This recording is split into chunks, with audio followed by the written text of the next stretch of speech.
What's going on, little sassholes? About over a year ago, I released a video reviewing every film in the Marvel Cinematic Universe, an obvious tribute to Jello Apocalypse's marathon film review videos. But with the release of Spider-Man Far From Home behind us, the Infinity Saga as we now know it is finished. 11 years of Marvel films, a legacy completed.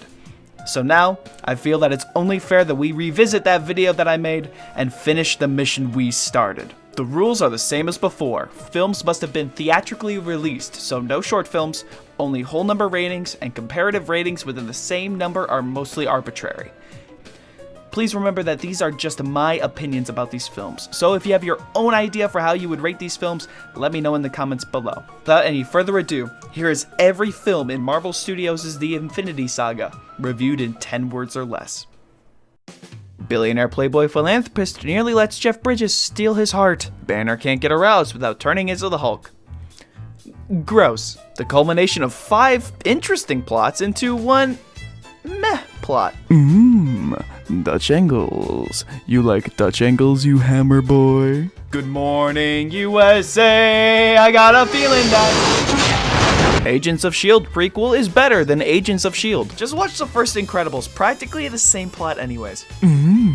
Bad writing. You like bad writing, you hammer boy? Oh, it's that one guy from the first movie? Bugs on the run, you scream and everybody comes running. Robo Kevin Spacey makes Civil War prequel disappointing Avengers sequel. It's the first Iron Man, but with Shrinky Dinks! Steve quite literally defends the murder of Tony's parents! Dormammu! I've come to bargain. Repeat infinitely. Sun is shining in the sky. There ain't a... It's too bad damage control couldn't salvage the MCU timeline. Jeff Goldblum. You like Jeff Goldblum, you hammer boy? It's the first Iron Man, but with a better story! No jokes here. This film is just really depressing. Avengers Infinity War prequel isn't better than Avengers Infinity War. I am woman! No jokes here. Genuinely a great fucking movie. Screw Scorsese. Avengers Endgame sequel is about as depressing as Avengers Endgame. And that's all of them. Now, it's time for the moment you little sassholes been waiting for. It is time for the top and bottom 3 films in the Infinity Saga. Starting off with the third worst film, it's Captain Marvel. And I do want to clarify, this is not a political statement. This is not about the fact that she's a woman. All you social justice warriors can relax. I think Carol Danvers is actually the best Captain Marvel by far, but this film just doesn't give the character justice. It's got a very basic script, the choreography is meh at best, and the conclusion to this film is very underwhelming. The best things I could say about this movie is that it comes down to its score and the great chemistry shared between Samuel L. Jackson and Brie Larson as Nick Fury and Carol Danvers respectively. This is not the absolute worst origin film by any stretch, but compared to all of the other origin films, this has the most left to be desired, and that, I'd say, is a bit worse than a terrible story or a terrible villain in general. The third best film has to go to Guardians of the Galaxy Volume 1. A film based on characters that hadn't really been given the spotlight by Marvel seemed destined to be an absolute flop, but somehow this ended up being one of the biggest and best films in the Infinity Saga. James Gunn's comedic chops come front and center with an excellent ensemble cast, telling a great story of how a bunch of the galaxy's biggest losers became their only hope. The growing relations between Star-Lord, Gamora, Groot, Rocket, and Drax is a fantastic example of the quality of writing backed by great action and one of the best damn soundtracks in film history. There is a reason this film is universally loved. Second worst has to go to what I think is the most divisive film in the Infinity Saga, Iron Man 3. This is a film that is riddled with so much potential, only for that potential to be just crushed. While the concept of Tony suffering from PTSD as a result of the events in Avengers 1 is a great concept and follow-up, it doesn't change the fact that literally everything else is just lackluster at best in this film. The action is at its most meh in the franchise. This is the most by-the-numbers plot of the franchise, not including the fact that they just ripped this straight from the first Incredibles film, but also the unforgivable twist of the Mandarin makes this not only the weakest entry in the Iron Man franchise, but also the weakest entry, in my opinion, one of the weakest entries in the Infinity Saga. While I do think that this is one of Robert Downey Jr.'s best performances as Tony Stark, I don't think it means that much when it's covered in absolute shit.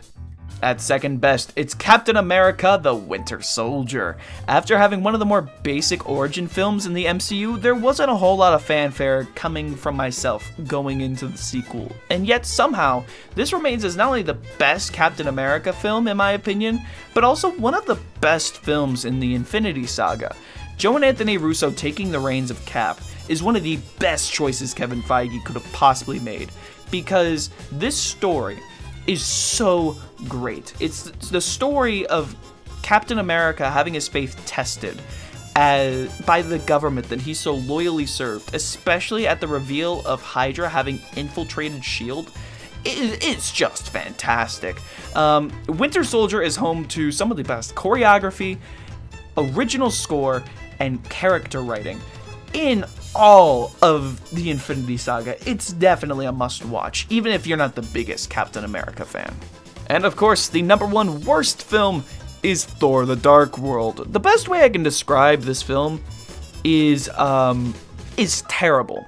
It's terrible writing, terrible villain, and what I think is the worst of all, it's terribly boring. I'm not lying when I say you can just absolutely skip this film, and you would have lost nothing. They don't even reference it after this film comes out. That's how bad this movie is. Just don't bother. Skip it. For your sake. Please. As for the number one best film in the Infinity Saga, it's Avengers Endgame. Of course it's Endgame. You knew it, I knew it, everyone knew it. In fact, I feel like I don't have to justify here why this movie was so damn good, because everyone knows why this movie was so damn good. But if you do want my opinions on this film and you want me to go a little bit more in depth, I would say, hey, go listen to the Avengers Endgame episode of the Games Over Coffee podcast that I did with the lovely gents over at Level Up Coffee. So you not only get my opinion, but you also get their opinions as well. It'll be linked in the video description and in the card up in the top right corner of the screen. So there we go. All of the films have been reviewed and my thoughts have been shared, and hopefully I don't have to do this again. But I do want to say thank you to everyone who stayed through this video, and I hope you all enjoyed it. Let me know what you little sassholes thought in the comments below, and let me know what you would have rated these movies. Color me curious. But once again, I want to say thank you all so much for watching, and I'll see you again soon.